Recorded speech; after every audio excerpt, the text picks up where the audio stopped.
जय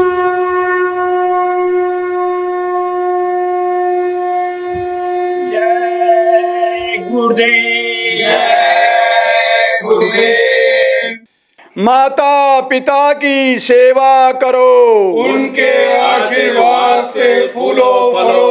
माता पिता को सताओगे, सीधा नरक में जाओगे।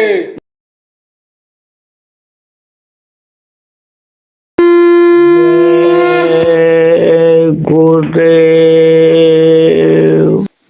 मैं हर के नजर करो मेरी ओर, दया के नजर करो मेरी ओर।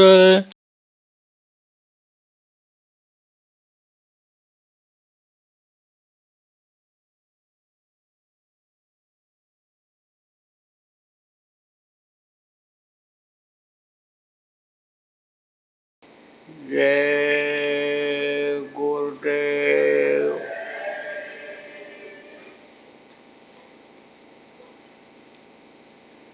सर्वसमर्थ, सर्वत्र अस्मरणीय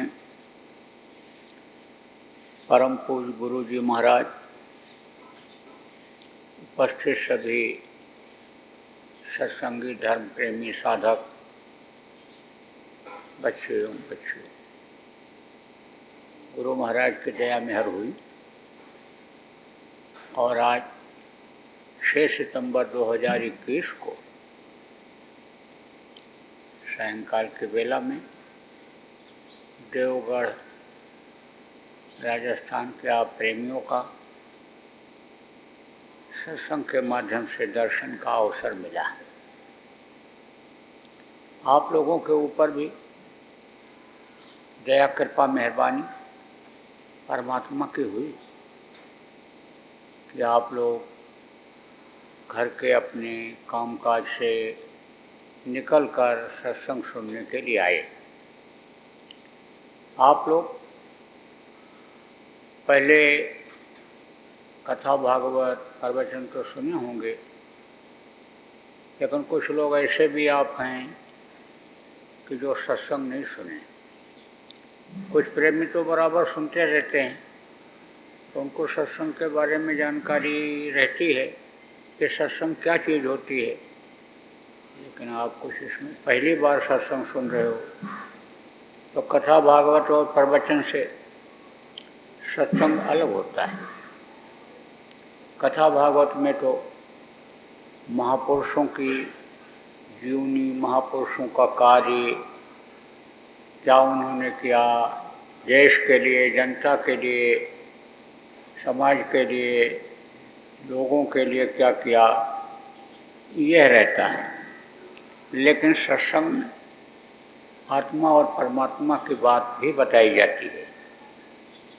गृहस्थ आश्रम में रहते हुए शरीर का पालन पोषण करते हुए समाज में अपना स्थान बनाते हुए थोड़ी देर भजन करके इस आत्मा को परमात्मा तक पहुंचा करके वो भी शक्ति हासिल करने का तरीका सत्संग में बताया जाता है। पहले के समय में देखो, बराबर जगह जगह पर सत्संग आयोजित होता रहता था, लोग जाते रहते थे। तब सत्संग को भी समझते थे, गृहस्थ आश्रम को भी समझते थे, आत्मा परमात्मा देवी देवताओं को भी जानते मानते और समझते थे। और तब ये जब गृहस्थ आश्रम में रह करके गृहस्थ धर्म का पालन आदमी करता था, तब देखो बड़ी खुशहाली थी, कोई भी दुखी नहीं रहता था। ऐसा भी इतिहास मिलता है, आप लोग रामकथा में सुने होंगे कि दैहिक दैविक भौतिक तापा, राम राज्य काहू नहीं व्यापा। कोई कोढ़ी अपाहिज लोला लंगड़ा नहीं था, कोई रोगी नहीं था राम के राज्य में। सब सुंदर, सब विरुद्ध शरीरा, सब सुंदर थे। समय पर जाड़ा, समय पर गर्मी, समय पर बरसात होती थी। काश्तकार अपने खेत में खड़ा होकर के हाथ जोड़ करके पानी मांगता था, बादल बरस जाते थे।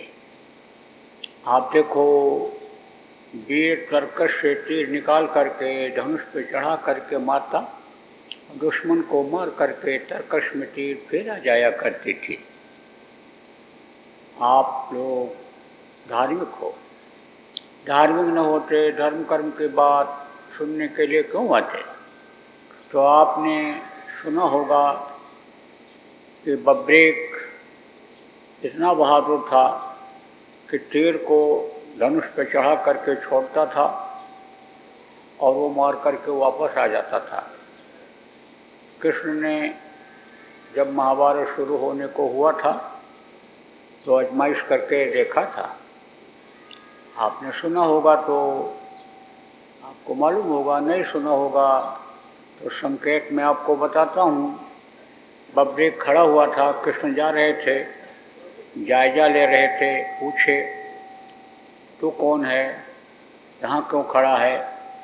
मैं बब्रेक हूँ, लड़ाई लड़ने के लिए खड़ा हूँ। तो तेरे पास हथियार? बोला, मेरे पास तो केवल ये 3 तीर है।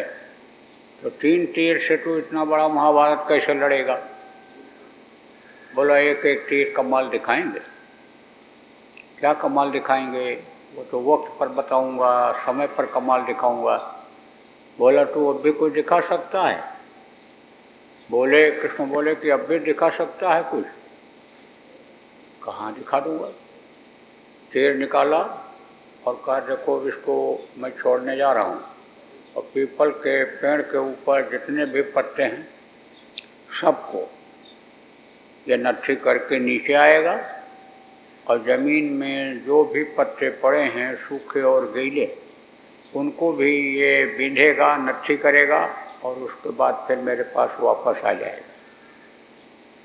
तो एक पत्ते को तो कृष्ण ने मुट्ठी में ले लिया और दूसरे पत्ते को पैर के नीचे दबा दिया।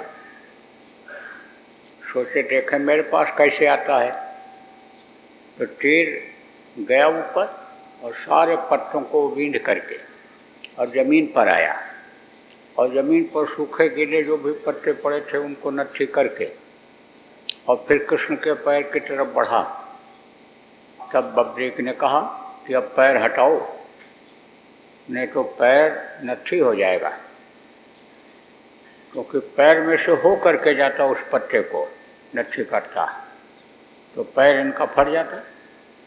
तो पैर हटाया, फिर पत्ते को नट्ठी किया, फिर कृष्ण के हाथ की तरफ बढ़ा। तब फिर चिल्लाया, खोल दो मुट्ठी, नहीं तो हाथ चला जाएगा। मुट्ठी खोला और फिर वो भी पत्ता नट्ठी करके तीर उसके पास वापस आ गया। ऐसी शक्ति पहले लोगों में हुआ करती थी। आप देखो, सती अनसुईया ने ब्रह्मा विष्णु महेश को छोटा छोटा बच्चा बना दिया। सती सावित्री ने पति के प्राण को वापस ले लिया। खैर, ये तो इच्छा शक्ति बहुत जल्दी आ जाती है। अरुमा गरुमा महिमा या लघुमा जो सिद्धियां हैं बहुत जल्दी आ जाती हैं। और जो पीछे काम करने के लिए, धर्म की स्थापना के लिए आए, उन लोगों ने इन शक्तियों को अर्जित किया। तभी तो देखो, हनुमान उड़ करके पहाड़ ले करके वापस आए थे। इच्छा किया, अरुमा शक्ति उनके अंदर पैदा हो गई। अरुमा बहुत छोटी शक्ति को कहते हैं, छोटा रूप बना लेना, कि छोटा बन जाऊं तो उड़ूं। छोटी ही चीज़ उड़ती है, भारी चीज़ नहीं उड़ पाती है। तो उड़ करके गए और देखा कि संजीवनी बूटी खोजे नहीं मिल रही है, सभी पौधे यहाँ प्रकाशवान हैं। वैद्य जी ने कहा था संजीवनी बूटी रात को भी चमकती है, रोशनी रहती है, रात को भी उसमें चमक है। तो देखा कि रावण ने सारे पौधों को प्रकाशवान करा दिया था। तब सोचा पहाड़ ले चलना पड़ेगा। तो फिर इच्छा किया और वो शक्ति प्रकट हुई जो उनके शरीर को भारी भरकम बनाया, गरिमा शक्ति जिसको कहते हैं। लोग लिखते हैं ना निमंत्रण कार्ड में, आपकी गरिमामय उपस्थिति प्रार्थनीय है। तो आप ये समझो वो भारी भरकम शरीर हुआ तो पहाड़ उठा लिए, और फिर जब उड़ने को हुआ तब फिर छोटा बनकर ही उड़ा जा सकता था। फिर अरुणा शक्ति को बुलाए, वो आई और उड़ करके फिर ले करके आए। तो ये शक्तियाँ और ये चीज़ें बहुत आसानी से आदमी को मिल सकती हैं, लेकिन लोगों ने रास्ते को छोड़ दिया। सत्संग मिलना लोगों को बंद हो गया, और अगर कथा भागवत सुनते भी हैं तो सुनकर चले आते हैं, अमल नहीं करते हैं। राम ने जो भी त्याग किया, कृष्ण ने जो भी त्याग किया, महापुरुष जो भी त्याग किए, उस त्याग का नकल नहीं करते, अनुकरण नहीं करते हैं। कमियां जो लोगों के अंदर हैं, आदमी उसकी नकल तो कर लेता है, लेकिन अच्छाई की नकल नहीं कर पाता है। तो सत्संग जब बार बार मिलता है तब यह मन जो विषयों की तरफ भाग रहा है उधर से हटता है। विषय किसको कहते हैं? खाने का विषय, देखने का विषय, सुनने का विषय, इंद्रियों का विषय होता है। तो अब आप ये समझो कि इतना माहौल इस वक्त पर खराब हो चुका है, बिगड़ता जा रहा है, धर्म का ह्रास होता जा रहा है कि आदमी की आदतें बिगड़ती चली जा रही हैं, समाज का माहौल खराब होता जा रहा है, धर्म नाम की चीज़ ही को लोग नहीं रखना चाहते हैं। तो ऐसे समय पर सत्संग की लोगों को ज़रूरत है, नहीं तो कर्म खराब हो जाएंगे। कर्म खराब हो जाएंगे तो धर्म नहीं रहेगा, धर्म नहीं रहेगा तो देखो परेशानी आ जाएगी। घर घर में देखो परेशानी, घर घर में लड़ाई झगड़ा, घर घर में वैमनस्यता, घर घर में रोग फैलता चला जा रहा है। आदमी कहता है रुपया पैसा बहुत कमाता हूँ, पूरा नहीं पड़ता है। आप कह समझो कहते हैं सब कुछ है, गाड़ी घोड़ा भी है, मकान भी है, सम्मान इज्जत भी है, लेकिन शांति नहीं है। तो आप समझो शांति के लिए ही आदमी सब कुछ करता है कि सुकून मिलेगा, बच्चे को पालता है, पोसता है, पढ़ाता है, लिखाता है, किस लिए कि बुढ़ापे में दो रोटी का सहारा बनेगा, सुकून मिलेगा, शांति मिलेगी। क्योंकि जब तक ये शरीर है तब तक इसको रोटी की ज़रूरत है चलाए रखने के लिए, ठंडी गर्मी से बचने के लिए कपड़े की ज़रूरत है, घर की ज़रूरत है। सोच लेता है बुढ़ापे में ये कैसे होगा, क्या होगा, तो बच्चा ये सहारा बन जाए। लेकिन अब आजकल के बच्चे बगैर सत्संग के देखो भटक रहे हैं। आजकल के बच्चे देखो खान पान बिगाड़ लिए, शराब के नशे में, नशे की गोलियों में मस्त हैं, रास्ता उनका बदल गया। कारण क्या रहा? सत्संग नहीं मिला। सत्संग की ज़रूरत है। तो आप सब लोग सत्संग सुनने के लिए आए हो, मोटी मोटी बातें आप लोगों को बताऊंगा, लोक बनाने की भी बात बताऊंगा, परलोक बनाने की भी बात बताऊंगा आपको। आप कहोगे भाई लोक बनाना किसको कहते हैं, परलोक बनाना किसको कहते हैं? लोक उसको कहते हैं कि जहाँ पर आप रहते हो, इस जगह का नाम है मृत्युलोक। मृत्युलोक में बहुत तरह के लोग रहते हैं, आप देखते हो। आपके देवगढ़ में ही देखो, आपके गांव में ही देखो, हर तरह के लोग मिलेंगे आपको। कैसे धनी मानी, मध्यम श्रेणी के और छोटे लोग मिलेंगे, कम पैसे वाले मिलेंगे, जिनको आप गरीब कहते हो। अब ये ज़रूर है कि शहरों में करोड़ तक भी रहता है आदमी के पास, गांव में करोड़ नहीं लाख ही सही, लेकिन वो हज़ार वालों से तो लाख वाला ही बड़ा होता है। हर जगह आप देखो कि हर जगह पर लोग रहते हैं, तो जहाँ जो जैसा रहता है उसकी उसी हिसाब से इज्जत रहती है, सम्मान रहता है। लोग कहते हैं भाई ये पैसे वाले बड़े आदमी हैं, ये अच्छा खाते हैं, अच्छा पहनते हैं, अच्छे घर में रहते हैं, इनको लोग प्रणाम सलाम करते हैं, इनकी इज्जत है, प्रतिष्ठित हैं, बड़े आदमी हैं। इनका लोक बना हुआ है। तो लोक बनाना इसको कहते हैं। परलोक बनाना किसको कहते हैं? जहाँ पर आप रहते हो ये मृत्यु लोक है, लेकिन इसके ऊपर भी लोक है, वो आपको नहीं मालूम है। जो लोग प्रवचन संतों का, सत्संग संतों का आप सुने होंगे, आपको थोड़ी बहुत जानकारी होगी, या जो संत मत की किताबों को पढ़े होंगे उनको ये जानकारी होगी, लेकिन सब लोगों को नहीं कि ऊपर भी लोक है, क्योंकि वो दिखाई नहीं पड़ता है। सुने हो तो आपको मालूम है, कुछ ऐसे भी होंगे कि सुने ही नहीं होंगे कि ऊपर भी लोक है। बस यही सुने होंगे आसमान है, ये देखो आकाश है, ये आकाश लोक है, सूरज दिखाई पड़ रहे हैं, इनका लोक है, चंद्रमा दिखाई पड़ रहे हैं, तारे दिखाई पड़ रहे हैं, इनका लोक है। लेकिन इसके ऊपर भी लोक हैं, बहुत सारे लोक हैं। आप ये समझो कि 33 करोड़ दुर्गा, 10 करोड़ शंभू, ये यानी बैराट के साथ शुरू में ही बनाए गए थे। अब आप ये समझो मुख्य रूप से जिनकी लोग पूजा करते हैं, जिन्होंने इस सृष्टि को बनाया है, जिनके हाथ में है, उन्हीं 3 देवता को यानी समझो कि लोग जानते हैं। किसको? ब्रह्मा, विष्णु और महेश, 3 देवता कहते हैं। 3 देव रक्षा करें, ब्रह्मा, विष्णु, महेश। तो ये 3 देवता तो प्रमुख रूप से हैं। आप ये समझो शिव लोक पहले पड़ता है, फिर ब्रह्मा लोक पड़ता है, फिर विष्णु लोक पड़ता है, फिर यानी समझो शक्ति लोक पड़ता है, फिर उसके बाद में काल भगवान ईश्वर जिनको कहते हो उनका लोक पड़ता है, फिर ब्रह्म लोक, फिर पार ब्रह्म लोक, फिर सतलोक, अलख लोक, अगम लोक, अनामी लोक, बहुत सारे लोक हैं। तो जो वहाँ जाने लग जाए, आप ये समझो परलोक में जाने लग जाए, परलोक जो चला जाए, कहते हैं इनका परलोक बन गया। अब परलोक का मतलब अलग अलग लोग लगाते हैं, जिसको जहाँ तक की जानकारी हो गई वहीं तक वो कहता है ये हमारा देश है, और देश के बाहर चले जाओ कहते हैं वो परदेश है। तो ये अलग अलग अपना अर्थ लगाते हैं लोग। लेकिन परलोक कहाँ है? परलोक ऊपर ही है, ऊपरी लोकों में लोक है, परलोक है। तो आप अगर चाहो तो आप परलोक में भी जा सकते हो और इस लोक में भी रह सकते हो। ऐसा रास्ता इसी मनुष्य शरीर में है।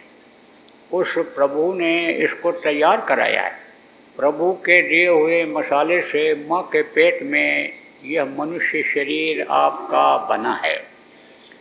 आप समझो कि 5 तत्व जल, पृथ्वी, अग्नि, वायु और आकाश, और आप ये समझो जन्म, अष्ट, परिणाम, वृद्धि, क्षीण, ये 6 तरह की शक्तियों ने इसको तैयार किया है। तो केवल इसी में एक ऐसा रास्ता है कि जिससे परलोक में जाया जा सकता है। लोक में तो रहते हैं बहुत लोग जिनमें 5 तत्व नहीं मौजूद है, 4 तत्व, 3 तत्व, 2 तत्व, 1 तत्व है, वो लोग भी मौजूद हैं। जैसे ये पेड़ पौधे हैं, जैसे पतंगे हैं, खटमल जूचीलर हैं, जैसे उड़ने वाले पक्षी हैं, जैसे आपके गाय बैल भैंस हैं, यह भी यानी आप ये समझो कि मृतलोक में है, लेकिन इनके अंदर पूरे यानी समझो तत्व नहीं हैं, तो वो रास्ता इनमें नहीं है। काम तो यही करते हैं जो आप करते हो, खाते हो, बच्चा पैदा करते हो, दुनिया संसार से चले जाते हो, यही काम वो भी करते हैं।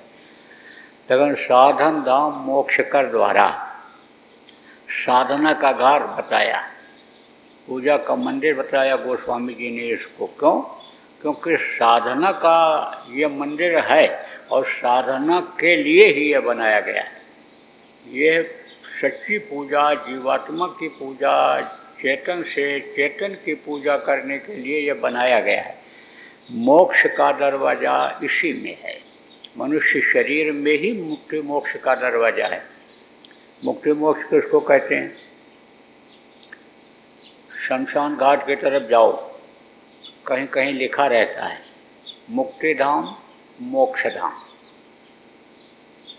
अब कोई मुर्दा लेकर के जाए और आंधी आफत आ जाए, कोई दिक्कत पैदा हो जाए, तो वापस लाता है? नहीं लाता, रुक जाता है वहीं, जला करके ही आता है। कहते हैं मुर्दा वापस नहीं लाएंगे, मुक्ति इसको दिला के ही शरीर को आएंगे। तो शरीर की मुक्ति का स्थान तो ये शमशान घाट है। और जीवात्मा के मुक्ति का स्थान कहाँ है? जहाँ से ये आई है। जब वहाँ पहुँचेगी, उस समुद्र में पहुँचेगी जिसकी यह बूंद है, तब इसको मुक्ति मिलेगी। और नहीं तो लौट लौट 84 आया, लौट लौट करके इसी 84 में आना पड़ता है। कर्म जब खराब हो जाते हैं, अच्छे और बुरे दो कर्म हैं, बुरे कर्म आदमी करता है, चाहे जान में करे चाहे अनजान में करे, तो पाप लग जाता है और उसकी सज़ा मिल जाती है। आप ये समझो कि नरकों में जाना पड़ता है, मार पड़ती है, काटे जाते, सड़ाए जाते, गलाए जाते हैं, तपाए जाते हैं, बहुत दिन तक रहना पड़ता है। उसके बाद में वहाँ से मृत्युलोक में इधर आए, 84 में आए, इधर कीड़ा मकोड़ा सांप गोजर बिच्छू बना के छोड़ दिए गए, भटक रहे, इधर उधर जान बचा रहे हैं। सैकड़ों साल तक ऐसे जड़ शरीर में डाल दिए गए, पेड़ पौधे में डाल दिए गए, खड़े हैं, हिल डुल नहीं, खिसक नहीं सकते हैं। तो आप ये समझो 84 में आना पड़ता है। आप ये समझो अच्छा कर्म मान लो बन गया तो समझो स्वर्ग और वैकुंठ तक ये जीवात्मा चली जाती है, लेकिन पूरी छेड़े मृत्यु लोक के फिर आना पड़ता है। माँ के पेट में 9 महीने तो लटकना ही पड़ता है। माँ के पेट की गर्मी तो बर्दाश्त करनी ही पड़ती है। तो लौट लौट 84 आया, लौट लौट करके 84 में आना पड़ता है। अब ये भी देखो आप कि लड़का पैदा होता है जब, तो रोता है। क्यों रोता है? तकलीफ होती है तब रोता है। अब वो बोल नहीं सकता है, बोलता तो है लेकिन उसकी बोली कोई समझ नहीं सकता है। हाथ पैर तो हिलाता है, इशारा करता है, सब समझाता है, कहता है, लेकिन बोली कोई नहीं समझ पाता है बच्चे की। तो लोग कहते हैं ले चलो इंजेक्शन लगवा दो, ले चलो दवाई दिला दो, लेकिन वो दवा नुकसान करती है। इंजेक्शन नहीं लगवाना चाहिए छोटे बच्चे को, वो तो कुछ समय के बाद चुप हो जाता है। जहाँ पर अस्पताल नहीं है, डॉक्टर नहीं है, वहाँ तो माताएं प्यार दे करके उसको हिला डुला करके किसी तरह से चुप कर लेती हैं। तो कहने का मतलब यह है कि बहुत दर्द होता है बदन में। यह हवा गर्म और ठंड इस कदर नंगे बदन में उसके लगती है कि मालूम पड़ता है सैकड़ों सुई कोई छू रहा है। और प्रभु का दर्शन जो माँ के पेट में होता था, बाहर आने के बाद काल माया के इस देश में माया ने पर्दा डाल दिया, तो वो दर्शन अब होता नहीं। तब फिर और चिल्लाता है कहाँ कहाँ कहाँ कहाँ कहाँ कहाँ भेज दिया, कहाँ भेज दिया, कहाँ पहुँच गए। और मरते वक्त भी तकलीफ होती है। देखो बहुत से लोगों की हड्डी चटकती है, जब तक चिल्लाते हैं, रोते हैं, जबान तुतली हो जाती है। उस वक्त पर कुछ समझ में नहीं आता है। रिश्तेदार परिवार के लोग सब खड़े रहते हैं, लेकिन कोई मदद नहीं कर सकते। चिल्लाता छटपटाता है और प्राण त्याग देता है। तो मरते वक्त भी तकलीफ और जन्मते वक्त भी तकलीफ। अब आप समझो प्रेमियों, जब तक ये जीवात्मा को मुक्ति मोक्ष नहीं होगा, अपने घर नहीं पहुँचेगी, अपने मालिक के पास नहीं पहुँचेगी, तब तक जन्मत मरत दुस्सह दुख होई। जन्मते वक्त और मरते वक्त की तकलीफ झेलनी ही पड़ेगी। तो यह तन कर फल विषय न भाई, स्वर्गो स्वल्पंत दुखदाई।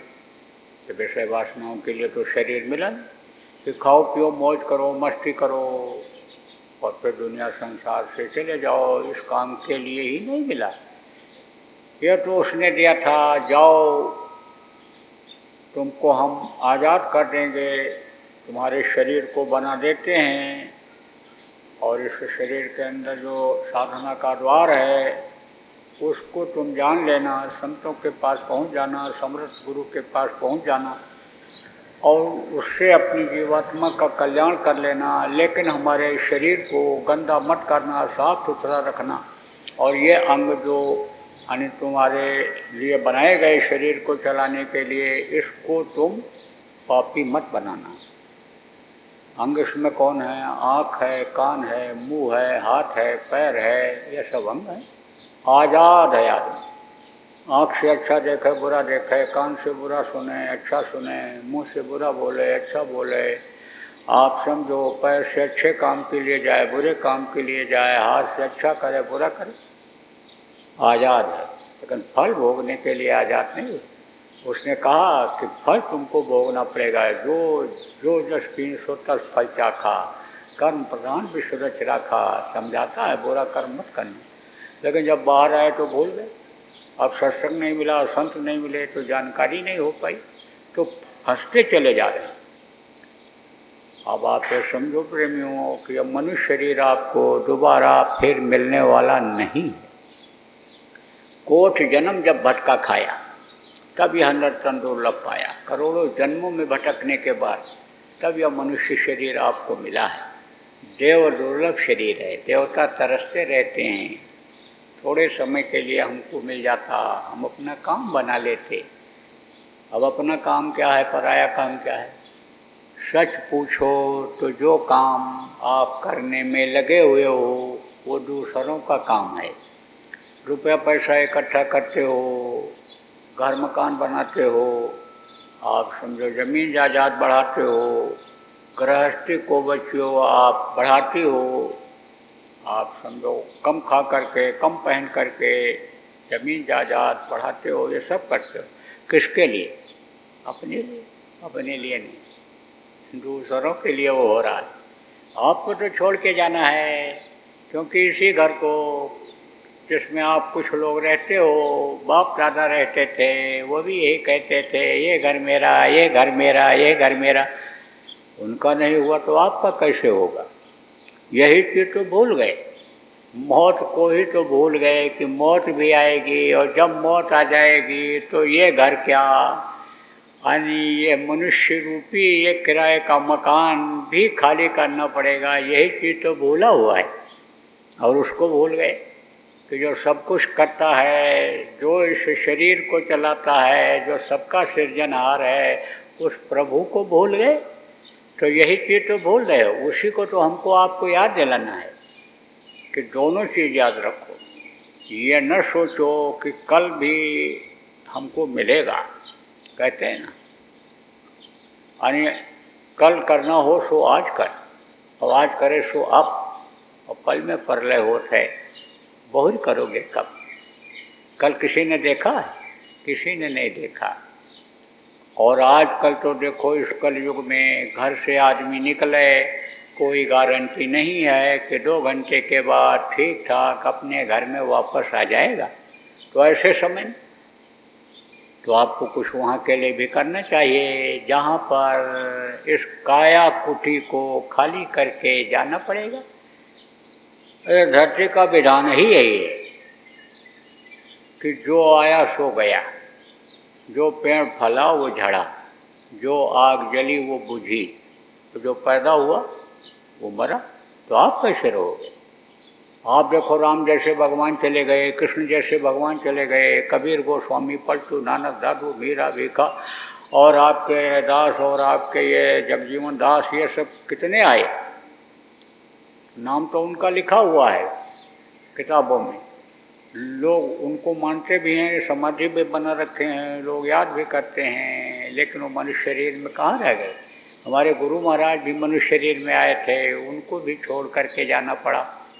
तो आप समझो प्रेम में, आपको भी जाना पड़ेगा। इसलिए जो समय आपका बचा है उसमें अपना काम बना लो। तो अपना काम क्या है? यही जब मैंने बताया आपको, इस जीवात्मा को उस परमात्मा तक पहुंचा देना, उसमें मिला देना, क्या जिसकी ये अंश है। अंश किसको कहते हैं? सबसे छोटे टुकड़े को अंश कहते हैं। देख नहीं सकते हो आप, यही जीवात्मा आप में भी है, कीड़ा मकोड़ा, सांप गोजर बिच्छू में भी है, आँखों से जो कीड़े नहीं दिखाई पड़ते हैं उनमें भी यही बहुत छोटी है, वो परमात्मा की अंश है। 5 महीना 10 दिन का जब माँ के पेट में हो गए थे तब जीवात्मा डाली गई थी। तो आप ये समझो कि इस निकालने का, पहुँचाने का रास्ता इसी मनुष्य शरीर में है। अब जब कोई जानकार मिलता है तब ये बताता है। जानकार कौन होते हैं? कहा मानुष जन्म बड़ा अनमोल, और सदगुरु मिले तब दिया भेद खोल। देखो, गुरु और सदगुरु में अंतर है। गुरु तो बहुत तरह के बताए गए, माता पिता को भी गुरु बताया गया। जो कोई भी ज्ञान दे, जो कुछ भी कोई बतावे, तो वो गुरु का ही काम करता है और उसको लोग गुरु मान भी लेते हैं। चाहे अच्छा करना सिखावे, चाहे बुरा करना सिखावे।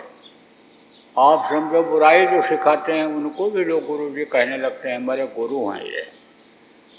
अब जिसको जितनी जानकारी होती है उतना वो बतलाता है।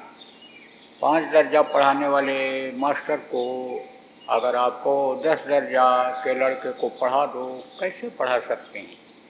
अलग अलग यानी इनकी जानकारी होती है, लेकिन नाम एक है, एक ही है गुरु जी। सम्मान है, इज्जत है, स्थान है, सबसे अलग रहेंगे। वो ऊंची कुर्सी पर बैठेंगे, ऊंचे आसन पर बैठेंगे। तो गुरु अलग अलग होते हैं, कई तरह के होते हैं ना। पहला गुरु पिता और माता जो हैं रक्त बीज के दाता। दूसर गुरु भई वो दाई गर्भवास की मैं छुड़ाई। तीसर गुरु ने नाम उचारा गांव देश के लोग पुकारा। चौथा गुरु ने शिक्षा दीना तब संसारी वस्तु सीना। पांचवा गुरु ने दीक्षा दीना राम कृष्ण का सुमरन कीना। छठवां गुरु ने सब भ्रम तोड़ा ओंकार से नाता जोड़ा। सातवां गुरु सत शब्द लखावा और जहाँ का जीव तहाँ पहुँचावा। शब्द भेदी गुरु। शब्द से ही ये सारा संसार बना है। अंड पिंड ब्रह्मांड सब शब्द से बनी। शब्द का जब खिंचाव हो जाता है तो दुनिया संसार में कुछ नहीं रहता है, ये सब खत्म हो जाता है। बड़े बड़े पत्थर आप देखो यहाँ इधर आपके पड़े हुए हैं, ये बिल्कुल सीमेंट से भी मुलायम हो जाते हैं। पृथ्वी तत्व खत्म हो जाता है, कोई उपज नहीं होती है। इसकी उपजाऊ शक्ति, उर्वरा शक्ति जिसको कहते हैं, वो खत्म हो जाती है। फिर आप समझो क्या बचता है? जल बचता है। जल का शोषण होता है। आपका जल को अग्नि, सूरज गर्मी होती है वो सोखती है, फिर पवन उसको सोख लेता है, फिर आकाश सबको सोख लेता है। एक दूसरे के मददगार भी। ये किसके लिए बनाए गए? आदमी के लिए। और एक दूसरे के जब दुश्मन बन जाते हैं तो आदमी का नाश हो जाता है। तो बचता कौन है? आप समझो देवी और देवता बचते हैं, स्वर्ग और वैकुंठ बचता है। तो जब शब्द खींचा जाता है तो भी ऐसे चटाई की तरह लिपट जाते हैं। तो ब्रह्म पार ब्रह्म के यानी वहाँ तक के यानी समझो बहुत गुफा के नीचे तक का सिमटाव पूरा हो जाता है जब महाप्रलय होता है। क्योंकि शब्द से ही ये सब जुड़े हुए हैं, धुरी से सब जुड़े हुए हैं। वहीं से एक जगह से आवाज़ आ रही है, वहीं से सब जुड़े हुए हैं और सब ये लटके हुए हैं, ऐसे चलते रहते हैं। आप जो पढ़े लिखे लोग हो, पढ़े होंगे कि यह धरती चलती है, यह सूरज चांद सितारे नहीं चलते हैं। धरती जहाँ पहुँचती है उस हिसाब से सूरज चंद्रमा का दर्शन होता है, उनका असर गर्मी ठंडी का होता है। ये आप पढ़े होंगे। तो शब्द ही सब कुछ है। शब्द भेदी गुरु जब मिलते हैं तब वो है सूरज को शब्द के साथ जोड़ देते हैं और ये ऊपर शब्द को पकड़ करके ऊपरी लोकों में होते हुए और अपने घर मालिक के पास आने जाने लगती है। जय गुरुदेव। बाबा उमाकांत जी महाराज अपने ही प्रेमियों के सहयोग से संस्था द्वारा जनहित का कार्य करते हैं। किसी भी व्यक्ति, संस्था व सरकार से कोई भी चंदा, चुटकी व अनुदान नहीं लेते और किसी भी तरह का व्यापार भी नहीं करते। इसलिए आप श्रोताओं को बताया जा रहा है कि बाबा जी के नाम पर किसी भी प्रकार का धन मांगने वाले व व्यापार में प्रचार करने वाले लोगों से होशियार रहिएगा। आपसे यही कहना है कि सत्संग सुनो, समझो और अच्छा लगे तो मानो। आने वाली बीमारी तकलीफ़ों से बचने के लिए कुदरत व सरकारी नियम का पालन करो। आपके सुझाव के लिए व्हाट्सएप नंबर 9575600700। जय गुरुदेव। जय गुरुदेव।